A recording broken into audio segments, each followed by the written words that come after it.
Hi guys, എൻ്റെ കയ്യിലിരിക്കുന്ന ഈ സാധനം ഇങ്ങനെ നിങ്ങൾക്ക് എന്തെങ്കിലും ഐഡിയ കിട്ടിയോ? ഇതെന്താണെന്നറിയോ? ഇതിൻ്റെ ലുക്ക് ഇങ്ങനെ അല്ല കേട്ടോ, ഇതിൻ്റെ തോലൊക്കെ പോക്കി ഞാൻ എടുത്തതാണ്. ഇതാണ് നമ്മുടെ സ്വന്തം കൂർക്കൽ കേട്ടോ. എനിക്ക് ഒരുപാട് ഇഷ്ടമാണ് കേട്ടോ ഇതിൻ്റെ ഉപ്പേരി. നിങ്ങൾക്ക് കൂർക്കൽ ഇഷ്ടമാണ്? നിങ്ങൾ കൂർക്കൽ ലവർ ആണെങ്കിൽ എന്തായാലും കമൻറ്റ് ചെയ്യണം കേട്ടോ. നമ്മുടെ അച്ചുവിലിൻ്റെ അമ്മയിലെ ഉർവശി ചേച്ചീനെ പോലെ നിങ്ങൾക്കും കൂർക്കൽ ഇഷ്ടമാണോ ഗൈസ്? എവിടെ കണ്ടാലും ഞാനും എൻ്റെ അമ്മ എൻ്റെ വീട്ടിലായിരിക്കുന്ന സമയത്തൊക്കെ ഞങ്ങൾ കൂർക്കൽ വാങ്ങും കേട്ടോ.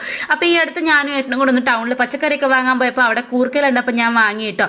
അപ്പോൾ ഇവിടെ അമ്മയ്ക്കും ഇഷ്ടമാണ് കേട്ടോ. ബാക്കിയുള്ളവർക്ക് അത്ര ഇഷ്ടമില്ലെങ്കിൽ അമ്മയ്ക്കും എനിക്ക് ഇഷ്ടമാണ് കേട്ടോ. അപ്പൊ ഞാനൊരു ഉപ്പേരി ഉണ്ടാക്കാൻ പോവാണ് കേട്ടോ. അപ്പൊ നിങ്ങൾ എങ്ങനെയാ കൂർക്കൽ ഉപ്പേരി ഉണ്ടാക്കാന്ന് കമന്റ് ചെയ്യാൻ മറക്കണ്ട കേട്ടോ. അപ്പൊ ഇതാ കൂർക്കൽ നന്നായിട്ട് തോലൊക്കെ പോക്കി, തോല് പോക്കൽ ഒരു ടാസ്ക് ആണ് കേട്ടോ. തോലൊക്കെ പോക്കി വൃത്തിയാക്കിയിട്ട് കുഞ്ഞു കുഞ്ഞു കഷ്ണങ്ങളാക്കി അരിഞ്ഞെടുത്തിട്ട് ഇതാ നന്നായിട്ട് കുറച്ച് വെള്ളത്തിൽ ഉപ്പിട്ട് വേവിച്ചെടുത്തു കേട്ടോ.